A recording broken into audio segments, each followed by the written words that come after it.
"Billy!" seru Charlie begitu ia keluar dari mobil.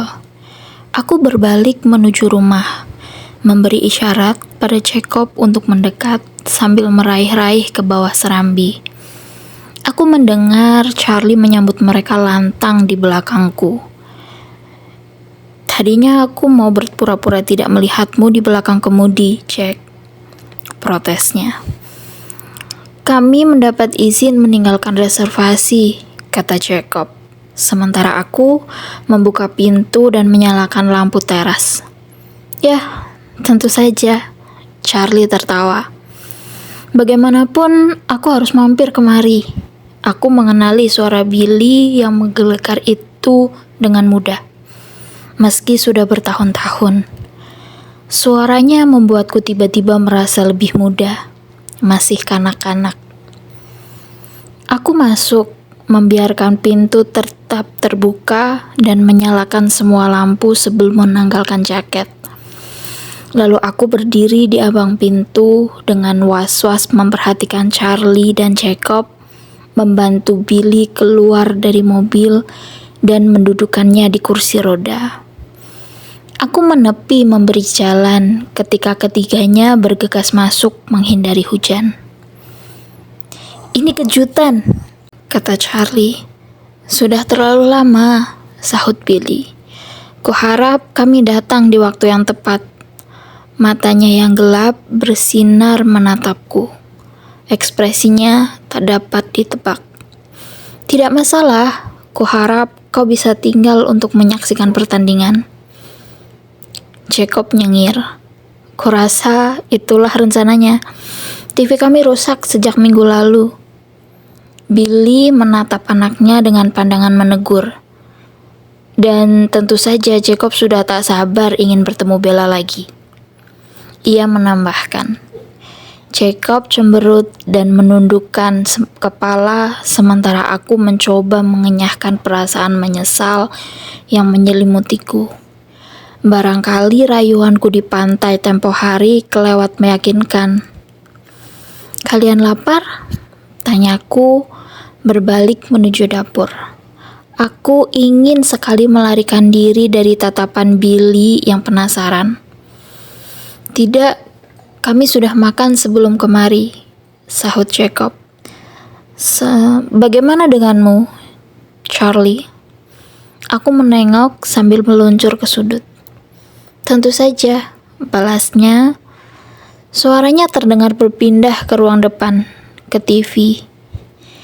Bisa ku dengar suara kursi roda Billy menyusul di belakangnya.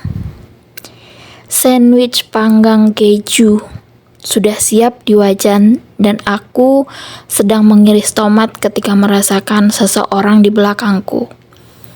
"Jadi, bagaimana keadaanmu?" tanya Jacob. "Baik," aku tersenyum. Semangatnya sangat sulit ditolak.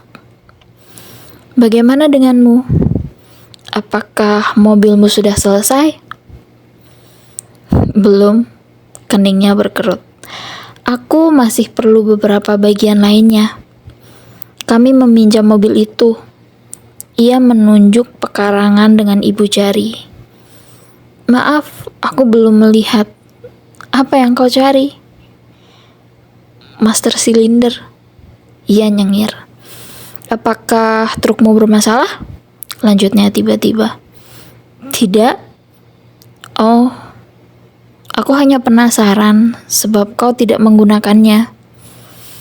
Aku menunduk menatap wajan, mengintip bagian bawah sandwichnya. Seorang teman memberiku tumpangan. "Tumpangan yang keren," suara Jacob terkagum-kagum. Tapi aku tidak mengenali pemiliknya. Kusangka aku kenal hampir semua anak di sini. Aku mengangguk lemah sambil terus menunduk, membalikan sandwich. Sepertinya ayahku mengenalinya. "Jacob, bisakah kau mengambilkan piring?" "Ada di lemari, di atas tempat cuci piring."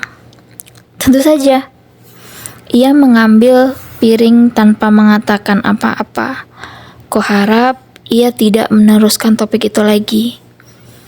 Jadi, siapa dia? Tanyanya, menaruh 2 piring di konter di sebelahku. Akhirnya aku mengalah. Edward Cullen. Yang membuatku terkejut, ia tertawa. Aku mendongak mendengarnya. Ia kelihatan sedikit malu. Kurasa itu menjelaskan semuanya, katanya. Kenapa ayahku bersikap sangat aneh. Benar sekali, aku berpura-pura polos. Dia tidak menyukai keluarga Cullen. Dasar orang tua yang percaya tahayul, gumam Jacob. Dia tidak bakal bilang apa-apa kepada Charlie, kan? Aku tak bisa menahannya. Kata-kata itu keluar dalam bisikan. Jacob menatapku sesaat, dan aku tak bisa menebak ekspresi yang terpancar di matanya yang gelap. Aku sih tidak yakin dia bakal bilang. Akhirnya ia menjawab. Kurasa Charlie sudah membuatnya mengerti terakhir kali mereka bertemu. Mereka tidak banyak bercakap-cakap sejak, boleh dibilang, malam ini semacam reuni kurasa. Menurutku dia takkan mengungkitnya lagi. Oh, kataku, mencoba terdengar tak peduli. Aku tetap tinggal di ruang depan setelah mengantar makanan kepada Charlie. Berpura-pura menonton pertandingan, sementara Jacob terus berceloteh. Sebenarnya aku mendengarkan pembicaraan pria-pria dewasa itu. Memperhatikan tanda apapun yang menunjukkan Billy akan menginterogasiku. Mencoba mencari jalan untuk menghentikannya bila ia memulainya. Sungguh malam yang panjang. PR-ku banyak yang belum selesai. Tapi aku khawatir meninggalkan Billy sendirian bersama Charlie. Akhirnya pertandingan selesai. Apakah kau dan teman-temanmu akan ke pantai lagi? Tanya Jacob sambil mendorong ayahnya ke pintu. Entahlah, sahutku menarik diri. Tadi itu menyenangkan, Charlie, kata Billy.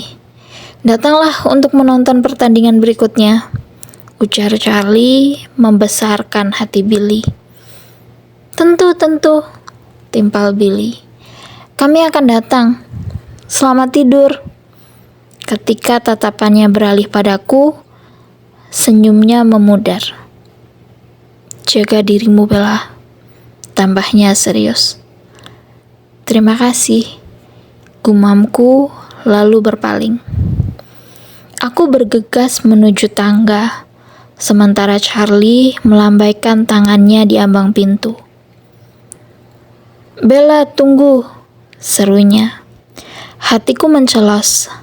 Apakah Billy sempat mengatakan sesuatu sebelum aku bergabung dengan mereka di ruang tamu? Tapi Charlie tampak tenang. Di wajahnya masih tersisa senyuman dari kunjungan yang tak disangka-sangka tadi. Kita belum sempat mengobrol malam ini. Bagaimana harimu? Baik. Aku menyahut enggan. Satu kakiku pada undukan pertama, benakku memikirkan informasi mana yang bisa kuceritakan pada Charlie. Tim bulu tangkisku memenangkan 4 nomor pertandingan yang digelar. Wow, aku tak tahu kau bisa main bulu tangkis. Well, sebenarnya tidak sih. Tapi partnerku sangat hebat. Aku mengakuinya. Siapa? Tanyanya, nadanya tertarik. Mike Newton? Sahutku ogah-ogahan. Oh, ya, kau pernah bilang kau berteman dengan si Newton itu. Suaranya penuh semangat. Keluarganya baik. Ia terkagum-kagum sebentar. Kenapa kau tidak mengajaknya ke pesta dansa akhir pekan ini? Dad, erangku. Dia berkencan dengan Jessica, temanku. Lagi pula, kau kan tahu aku tidak bisa berdansa. Oh iya, gumamnya. Lalu ia tersenyum menyesal padaku. Jadi kurasa bagus bagimu untuk pergi Sabtu nanti. Aku berencana pergi memancing bersama teman-temanku sepulang kerja. Cuacanya seharusnya cukup hangat. Tapi kalau kau ingin menunda perjalananmu hingga ada yang bisa menemanimu, aku akan di rumah saja. Aku tahu aku terlalu sering meninggalkanmu sendirian di rumah. Dad, kau oke? Aku tersenyum, berharap kelegaanku tidak kentara. Aku tak pernah keberatan tinggal di rumah sendirian. Kita kan mirip. Aku mengerling padanya dan ia tersenyum hingga sudut-sudut matanya mengerut. Tidurku lebih puas malam itu. Kelewat lelah untuk bermimpi. Ketika aku terbangun di pagi hari yang kelabu, suasana hatiku bahagia. Malam yang menegangkan bersama Billy dan Jacob kelihatannya tidak terlalu berbahaya lagi sekarang. Jadi, kuputuskan untuk melupakan semuanya. Aku mendapati diriku bersiul ketika menjepit rambutku, dan lagi ketika aku melompat-lompat menuruni tangga. Charlie memperhatikan. Pagi ini kau ceria sekali, sahutnya saat sarapan. Aku mengangkat bahu. Ini Jumat. Aku bergegas, sehingga begitu Charlie berangkat, aku sudah siap. Tasku sudah siap, sepatu sudah kukenakan, gigi sudah bersih. Namun, meskipun aku bergegas ke pintu begitu yakin Charlie sudah hilang dari pandangan, ternyata Edward lebih cepat dariku. Ia sedang menanti di mobilnya yang mengilap. Jendelanya terbuka, mesinnya mati. Kali ini aku tidak ragu-ragu lagi. Langsung masuk ke jok penumpang supaya lebih cepat memandang wajahnya. Ia tersenyum lebar padaku, membuat napas dan jantungku berhenti. Aku tak bisa membayangkan malaikat bisa lebih indah daripada dia. Tak ada yang bisa menandinginya dalam hal apapun. Bagaimana tidurmu semalam? Tanyanya. Aku bertanya-tanya, apakah ia menyadari betapa menggoda suaranya? Baik, bagaimana dengan malammu? Menyenangkan. Senyumnya memukau. Aku merasa ada humor di dalamnya yang tak berhasil kutangkap. Boleh aku bertanya, apa saja yang kau lakukan? Tanyaku. Tidak, ia nyengir. Hari ini masih milikku. Hari ini, ia ingin tahu tentang orang-orang dalam hidupku. Lebih banyak tentang Rene. Hobinya, apa yang kami lakukan bersama-sama waktu senggang, kemudian satu-satunya nenek yang ku tahu, beberapa teman sekolah, membuatku malu ketika ia menanyakan tentang cowok-cowok yang berkencan denganku. Aku lega karena tak pernah benar-benar berkencan. Jadi topik yang satu itu tidak berlangsung lama. Ia sama seperti Jessica dan Angela. Terkejut mendengar sejarah kehidupan percintaanku yang sama sekali nol. Jadi, kau tak pernah bertemu orang-orang yang ingin kau jumpai? Tanyanya serius. Membuatku bertanya-tanya apa yang dipikirkannya. Dengan enggan aku mengakuinya. Tidak di Phoenix. Bibirnya terkatup rapat. Saat ini kami di kafetaria. Hari berlalu cepat dalam kelebatan yang segera berubah jadi rutinitas. Aku memanfaatkan diamnya untuk menggigit pagelku. Aku seharusnya membiarkanmu mengemudi sendiri hari ini, katanya. Sama sekali tak ada hubungannya. Sementara aku mengunyah. Kenapa? Tanyaku. Aku akan pergi dengan Alice setelah makan siang. Oh, mataku mengerjap, bingung dan kecewa. Tidak masalah, berjalan kaki tidak terlalu jauh kok. Ia menatapku tidak sabaran. Aku takkan membiarkanmu pulang jalan kaki. Kami akan mengambil trukmu dan meninggalkannya di parkiran. Aku tidak membawa kuncinya, desahku. Aku benar-benar tidak keberatan berjalan kaki. Yang membuatku keberatan adalah kehilangan waktu bersamanya. Ia menggeleng. Trukmu akan ada di sini. Kuncinya tergantung di lubang starter. Kecuali kau khawatir seseorang akan mengambilnya. Ia menertawai perkataannya sendiri. Baiklah, aku menyetujuinya. Bibirku mengerut. Aku cukup yakin kunciku ada di kantong jeans yang kupakai hari Rabu, di tumpukan pakaian di ruang cuci. Bahkan, kalaupun ia menerobos masuk ke kamarku atau apapun yang direncanakannya, ia takkan menemukannya. Ia sepertinya merasa tertantang dengan jawabanku tadi. Ia nyengir, terlalu percaya diri. Jadi, kau mau kemana? Tanyaku sewajar mungkin. Berburu, jawabnya dingin. Kalau akan berduaan denganmu besok, aku akan melakukan tindakan pencegahan apapun yang ku bisa. Wajahnya berubah muram dan memelas. Kau boleh membatalkannya kapan saja, kau tahu itu.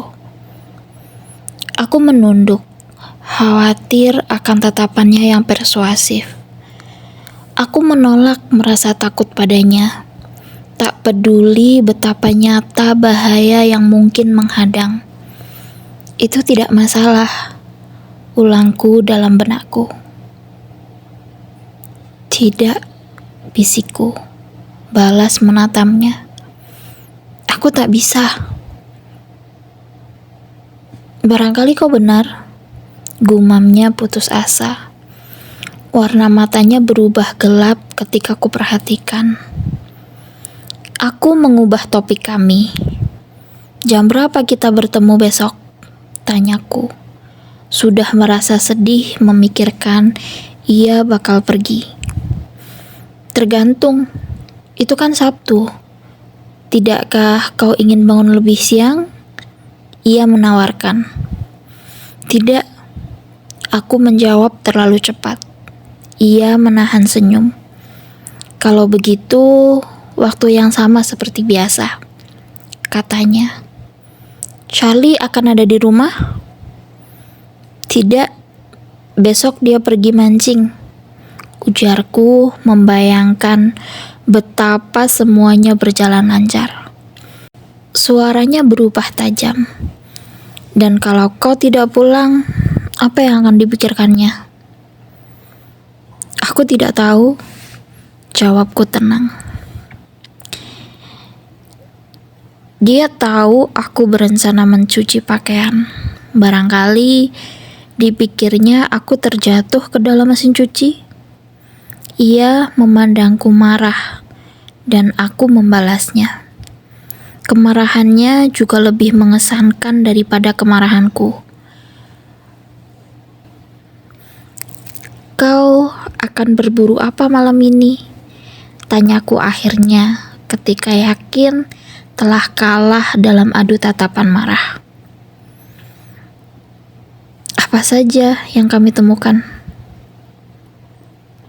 Kami tidak pergi jauh-jauh. Ia tampak heran dengan sikapku yang biasa saja menanggapi rahasia gelapnya. Kenapa kau pergi dengan Alice? Tanyaku. Alice yang paling mendukung. Dahinya mengerut ketika mengatakan itu. Dan yang lain?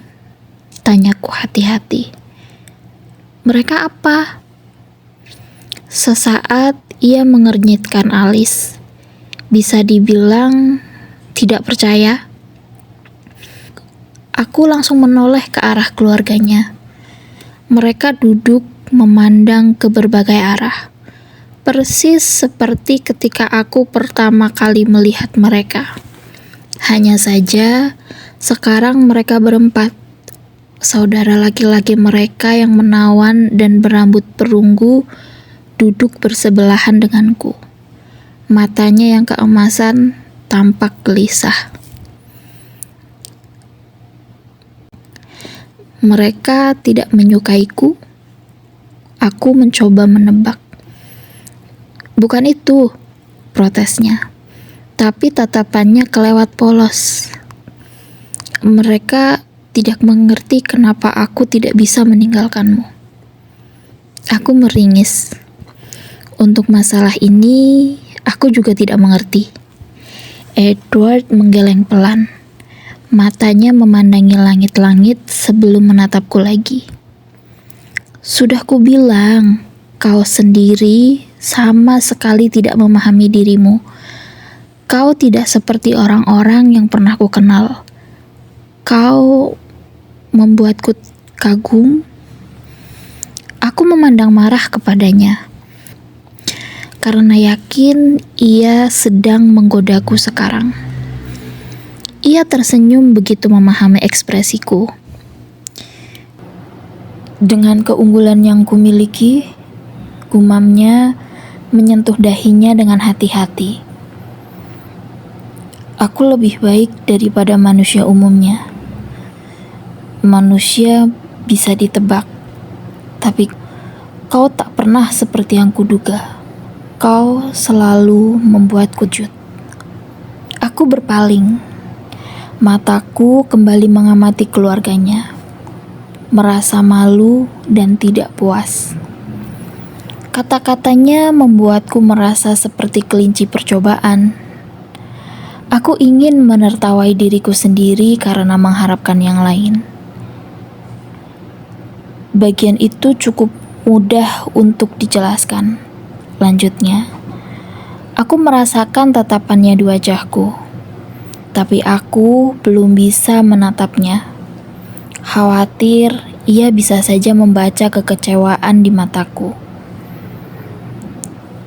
Tapi ada lagi, dan tak mudah menjelaskannya dengan kata-kata.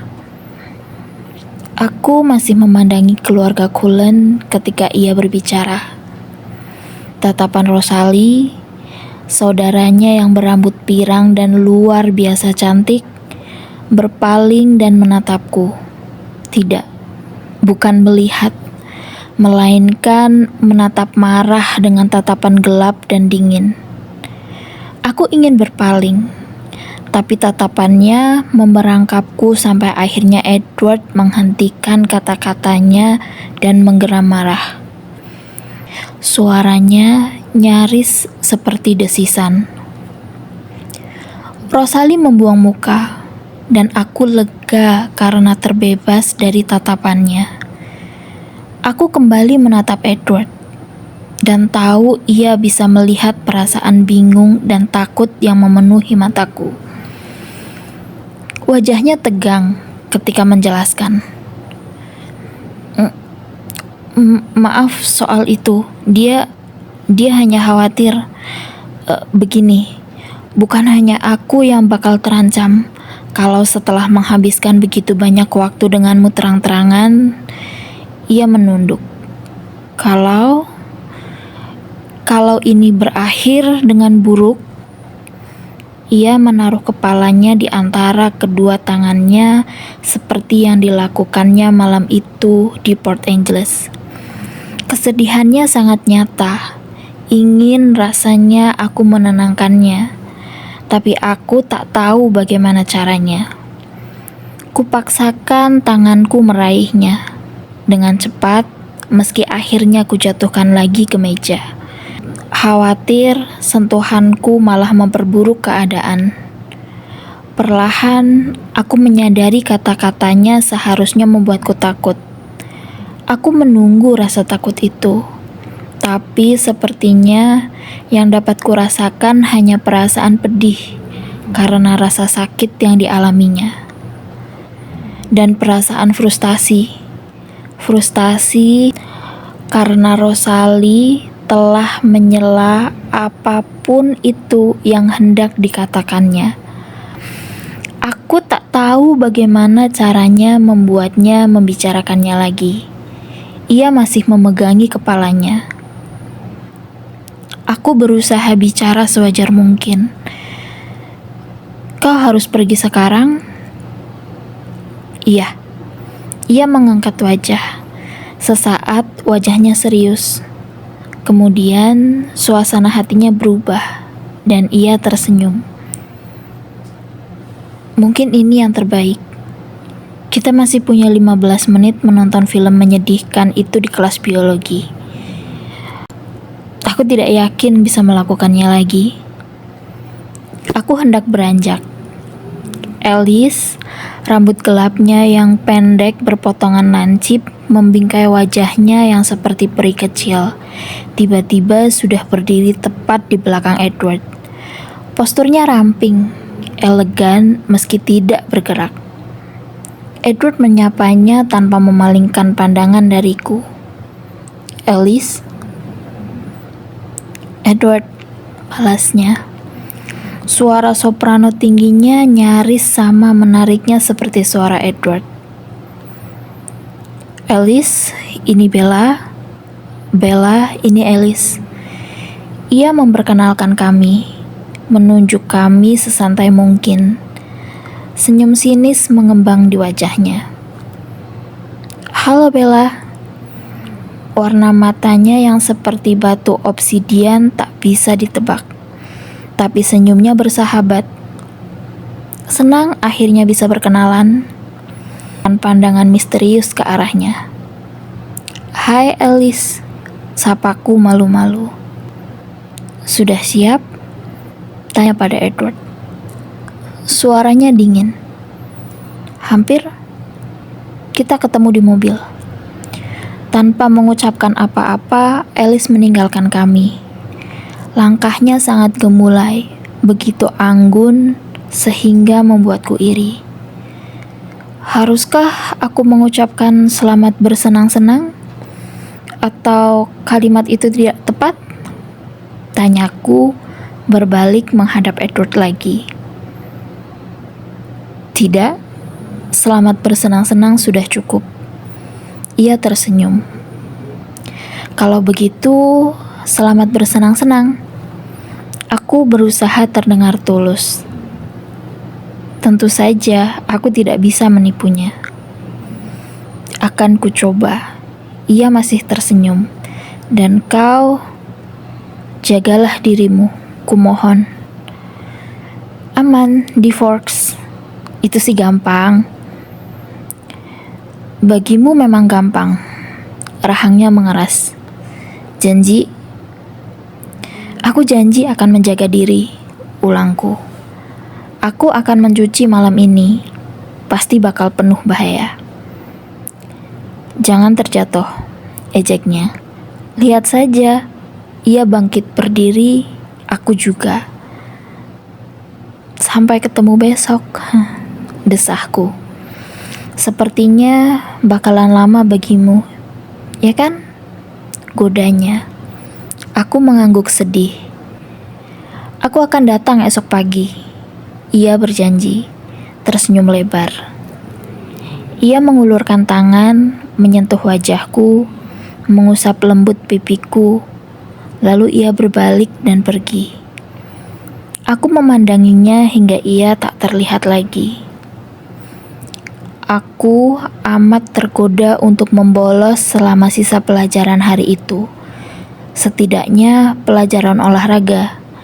Tapi insting menghentikan niatku. Aku tahu kalau aku menghilang sekarang, Mike dan yang lain pasti menduga aku pergi dengan Edward. Dan Edward sendiri mengkhawatirkan kebersamaan kami yang terang-terangan seperti ini. Kalau saja semuanya tidak berjalan semestinya.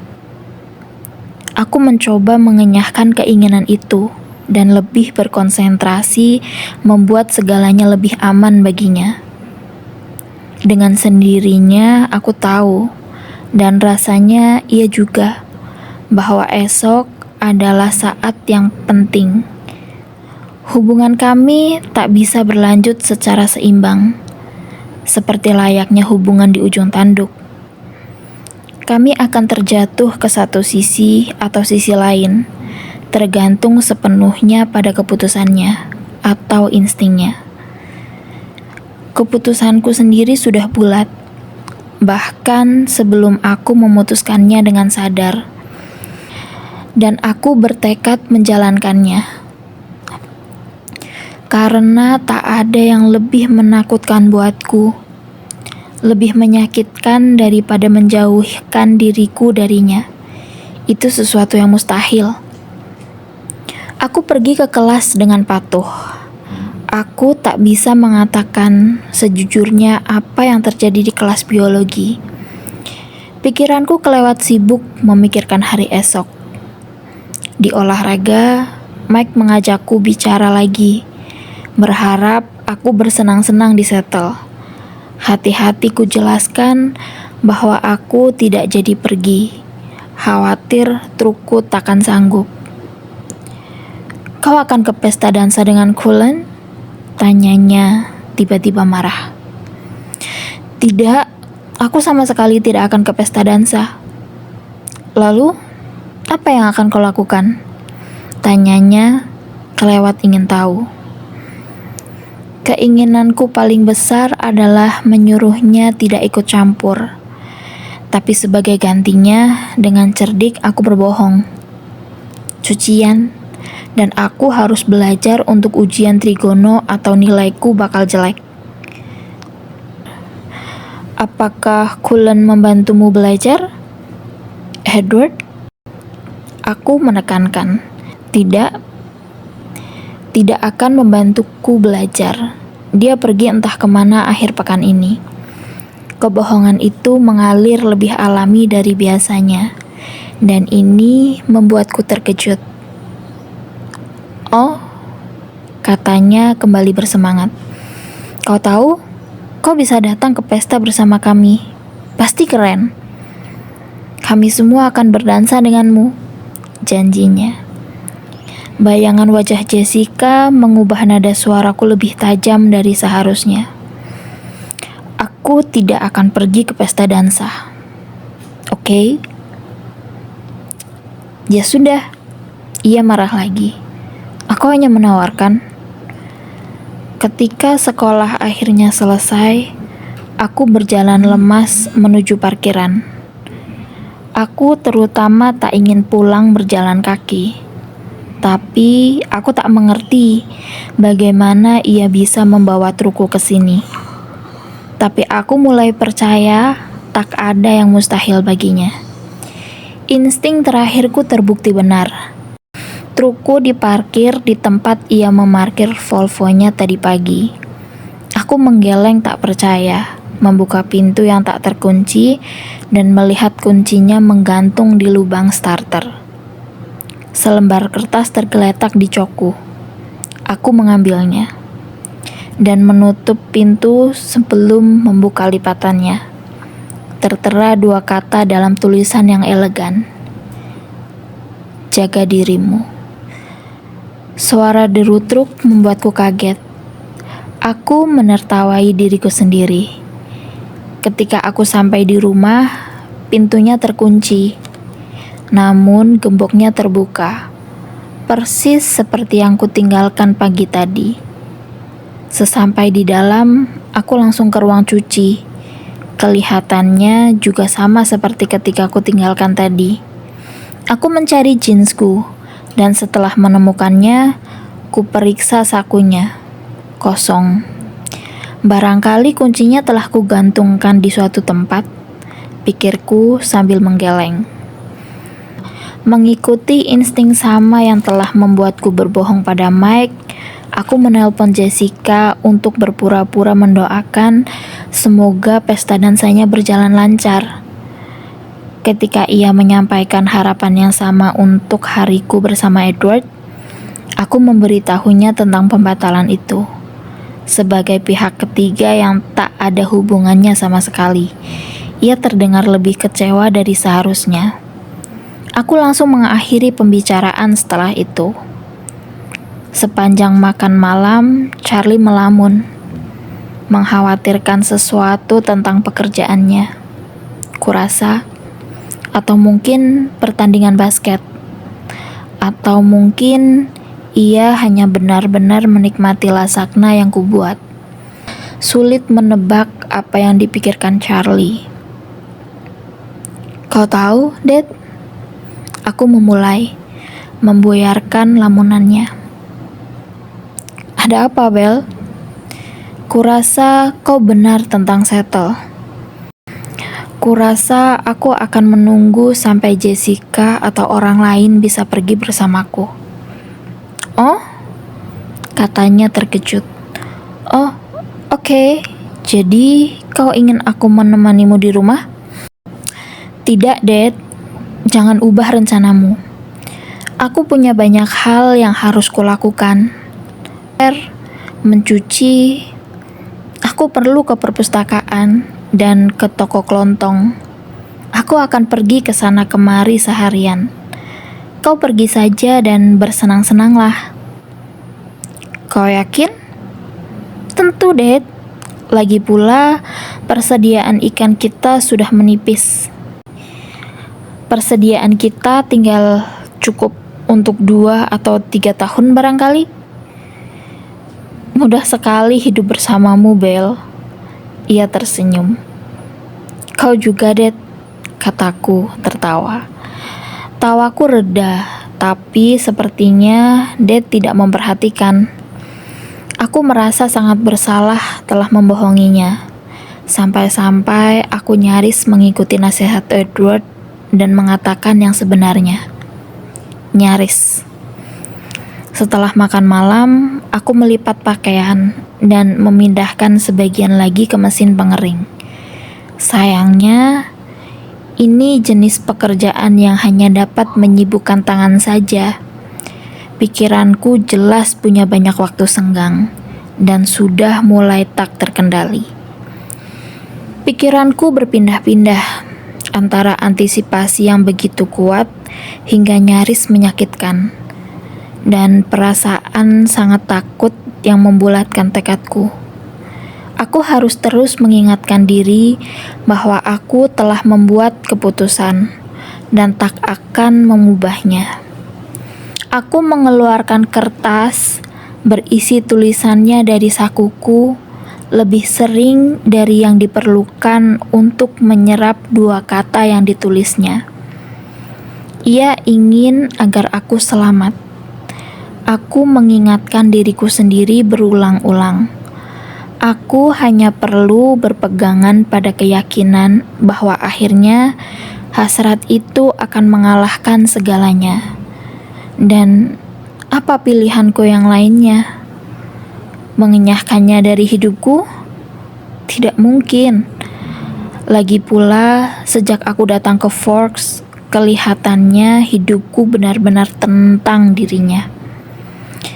Tapi suara kecil di relung benakku yang terdalam khawatir, bertanya-tanya apakah akan sangat menyakitkan bila semua ini berakhir buruk. Aku merasa lega ketika hari sudah cukup malam untuk pergi tidur. Aku tahu aku terlalu tegang untuk bisa tidur. Jadi, aku melakukan sesuatu yang belum pernah kulakukan sebelumnya. Aku sengaja meminum pil demam yang sebenarnya tidak kuperlukan. Obat itu bisa membuatku tidur selama 8 jam. Dalam keadaan normal, aku tidak akan memaafkan tindakan seperti itu. Tapi besok bakal cukup rumit tanpa aku menjadi sinting karena kurang tidur. Sambil menunggu obatnya bekerja, aku mengeringkan rambutku yang sudah bersih hingga benar-benar lurus, dan memikirkan apa yang akan kulakukan besok. Setelah semua siap untuk esok, akhirnya aku berbaring di tempat tidur. Aku merasa tegang, hingga tak bisa berhenti bolak-balik. Aku terbangun dan mencari-cari di kotak sepatuku hingga menemukan koleksi instrumental Chopin. Aku menyalakannya dengan volume sangat pelan, lalu berbaring lagi, berusaha menenangkan setiap bagian tubuhku. Di tengah-tengah itu, obat yang kuminum tadi mulai bekerja, dan aku pun tidur pulas. Aku bangun cepat. Tidurku benar-benar nyenyak dan tanpa mimpi berkat obat yang sengaja kuminum. Meski istirahatku cukup, aku kembali tergesa-gesa seperti semalam. Aku berpak terburu-buru, melicinkan kanku, merapikan ser coklatku hingga jatuh alami di pinggangku. Aku mengintip keluar jendela untuk memastikan Charlie sudah benar-benar pergi. Awan tipis bagai kapas menyelimuti langit. Sepertinya tidak akan bertahan lama. Aku menyantap sarapanku tanpa benar-benar merasakannya. Buru-buru membereskannya ketika selesai. Aku mengintip ke jendela lagi. Tapi tak ada yang berubah. Aku baru saja selesai menggosok gigi dan hendak turun ketika sebuah ketukan pelan membuat jantungku berdetak kencang. Aku meluncur ke pintu, sedikit kesulitan dengan slotnya, tapi akhirnya berhasil membukanya. Dan ia tampak berdiri di sana. Semua kegelisahanku lenyap begitu aku melihat wajahnya. Kini, aku merasa tenang. Aku mendesah lega. Ketakutan yang kurasakan kemarin terasa konyol setelah sekarang ia sudah di sini bersamaku. Awalnya ia tidak tersenyum. Wajahnya muram. Tapi kemudian raut wajahnya sedikit ceria ketika melihatku, dan ia pun tertawa. "Selamat pagi," sapanya sambil tergelak. "Ada apa?" Aku menunduk untuk memastikan tidak melupakan sesuatu yang penting seperti sepatu atau celana. "Kita serasi." Aku baru menyadari bahwa ia mengenakan sweater tangan panjang coklat muda, dengan kerah putih mengintip di baliknya, dan jeans. Aku ikut tertawa, menyembunyikan sekelumit kekecewaan. Kenapa ia terlihat seperti model peragaan busana, sementara aku tidak? Aku mengunci pintu rumah, sementara ia berjalan ke truk. Ia menunggu di pintu penumpang dengan ekspresi tak berdosa yang sudah ditebak. "Kita sudah sepakat," aku mengingatkannya, merasa puas.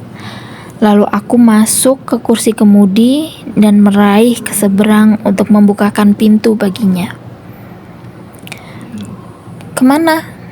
tanyaku. "Kenakan sabuk pengamanmu." Belum aku sudah gugup. Aku menatapnya jengkel ketika melakukan perintahnya. "Kemana?" ulangku sambil mendesah. "Ke arah 101 utara," perintahnya. Aku terkejut menemukan diriku sulit berkonsentrasi pada jalanan di depanku ketika merasakan tatapannya di wajahku. Karenanya, aku mengemudi lebih berhati-hati dari biasa, menembus kota yang masih tidur. "Apakah kau bermaksud meninggalkan Forks sebelum malam tiba?" "Truk ini cukup tua untuk menjadi mobil kakekmu. Hargailah sedikit," tukasku gusar. Tak lama kemudian kami sampai di perbatasan kota, meskipun ia terus saja mencela.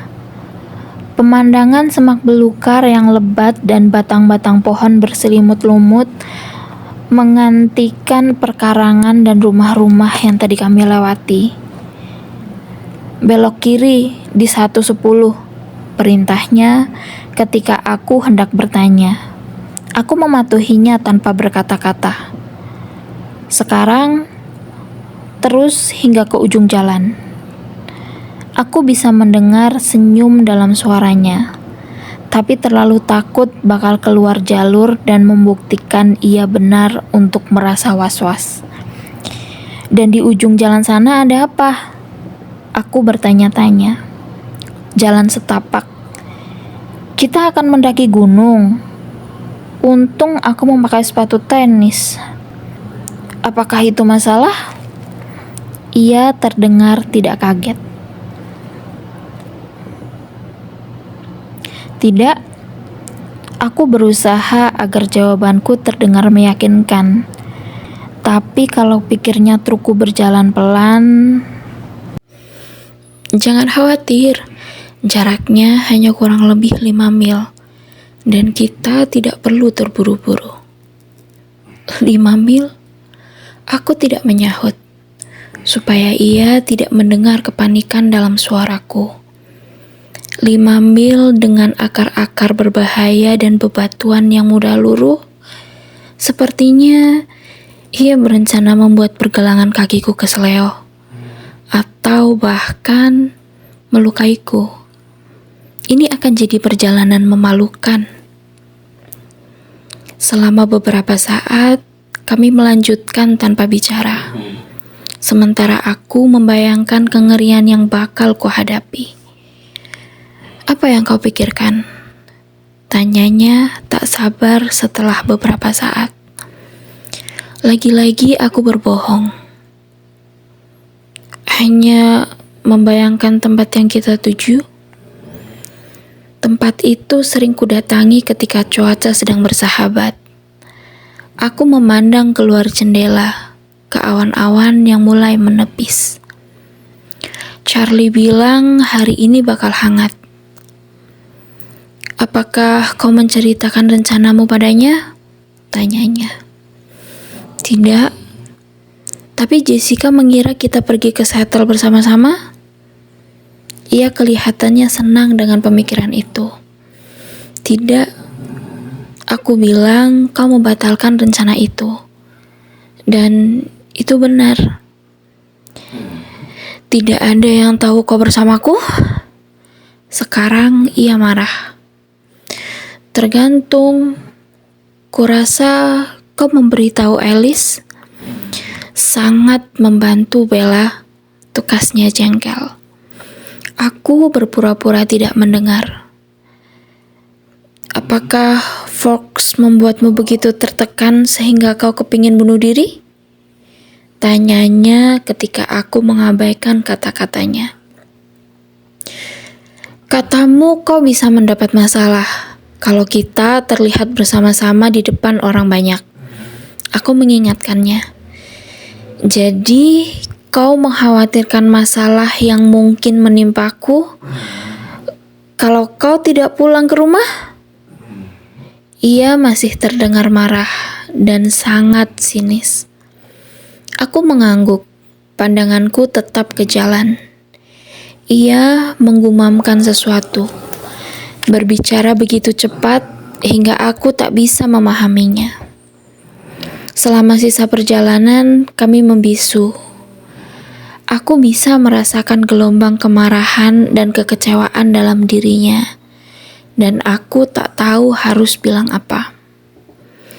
Kemudian, jalanan berakhir, menyempit menjadi jalan setapak dengan penanda dari kayu kecil. Aku memarkir truk di sisi jalan yang sempit dan melangkah keluar. Was-was karena ia marah padaku dan aku tak bisa menjadikan mengemudi sebagai alasan untuk tidak memandangnya. Sekarang, di luar terasa hangat, lebih hangat daripada yang pernah kurasakan sejak tiba di Forks, nyaris lembab di bawah selimut awan. Aku melepaskan sweater dan mengikatnya di pinggang. Bersyukur telah mengenakan kaos tipis tanpa lengan di baliknya. Apalagi karena aku harus berjalan kaki sejauh 5 mil. Aku mendengarnya menutup pintu dan melihat Apakah ia juga melepas sweaternya? Ia tidak sedang memandangku, melainkan hutan tak berujung di sebelah trukku. "Lewat sini," katanya sambil menoleh. Sorot matanya masih kesal. Ia mulai memasuki hutan gelap itu. "Jalan setapaknya?" Seruku jelas terdengar panik ketika mengitari truk dan mengejarnya. Ku bilang ada jalan setapak di ujung jalan, bukannya berarti kita akan melaluinya. "Tanpa jalan setapak?" tanyaku putus asa. "Aku takkan membiarkanmu tersesat." Kemudian ia berbalik dengan senyum mengejek dan aku mendengus pelan.